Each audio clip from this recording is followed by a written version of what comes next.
Alright, stress free. Alam nyo, ganito lang naman talaga sa buhay eh. Kailangan mong mag-work hard, tapos kailangan mong mag-relax. Hindi puro trabaho, no? Kasi may mga kakilala tayo na puro trabaho lang. Pag nakita mo sila po, parang drained na drained eh. Dapat balance lang, no? Ito yung kumbaga ito yung pinaka-luxury mo pagka wala ka sa trabaho eh. Kaya maganda rin yung work hard tapos mag-ride ka. Hanapin mo yung happiness mo. Kahit na hindi pagra-ride ang happiness mo, siguraduhin mong maging masaya. Kasi ganyan lang naman ang buhay eh. Hindi puro trabaho, araw-araw trabaho ka, di ba? Kailangan hanapin mo yung magpapasaya sa'yo. Kaya ito yung best friend ko, itong naka Honda Genio.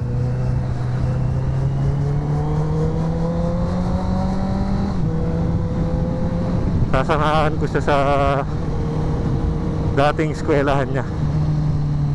Kukuha kami ng mga documents. Kaya sabi ko samahan ko siya, mag-ride na lang kami.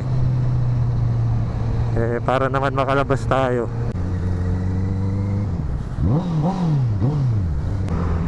Bomba daw, nangihingi ng bomba.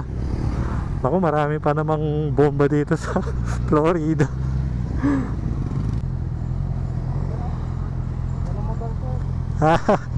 Thank you, thank you. Bago po atang CD yan? Ano? Bago po atang CD? Oo, yung bago.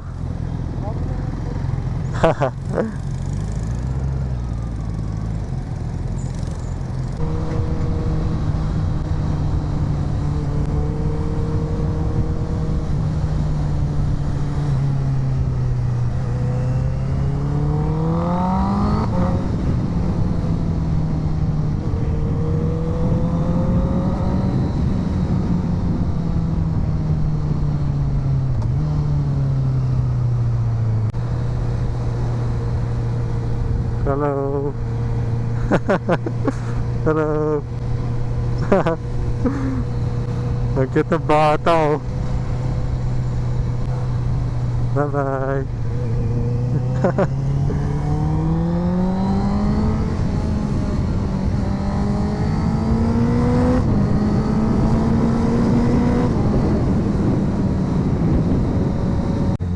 Nabuo din kami. Tatlo kasi kami nung high school eh. Itong nasa harapan ko, saka itong nasa likod. Si Jere, saka si Kevin. Dati kasi nagmotor din kami na ito.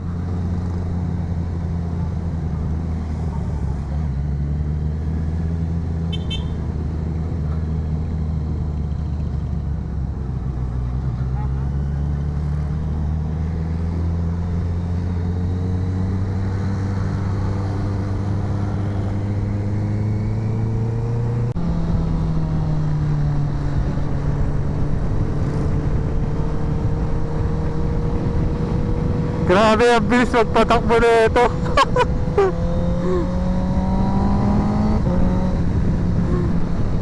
Parang naka Mario Kart eh. Ang cute pero ang tulin eh. Grabe. Ang ingay ng motor na ito. Nabibingi ako, naka-helmet na nga ako eh. Diyos ko.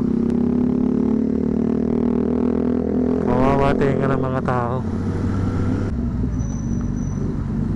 Kung makasabay ko sa daan yun, mas pipiliin ko pang lagyan ng bubble gum ang tenga ko eh.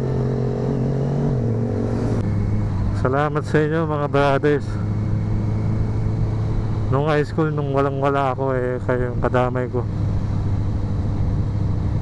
Ito nasa unan, ito yung kung saan ako nakikikain pag wala ng pangkain eh. Ito nasa likod naman minsan inaatid ako pa uwi gamit yung bike niya.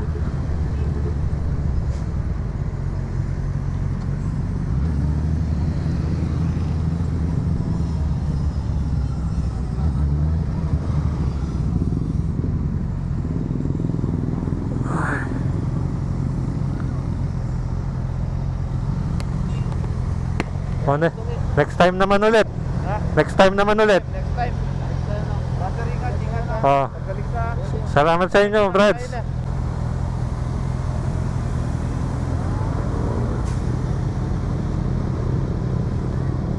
Alright.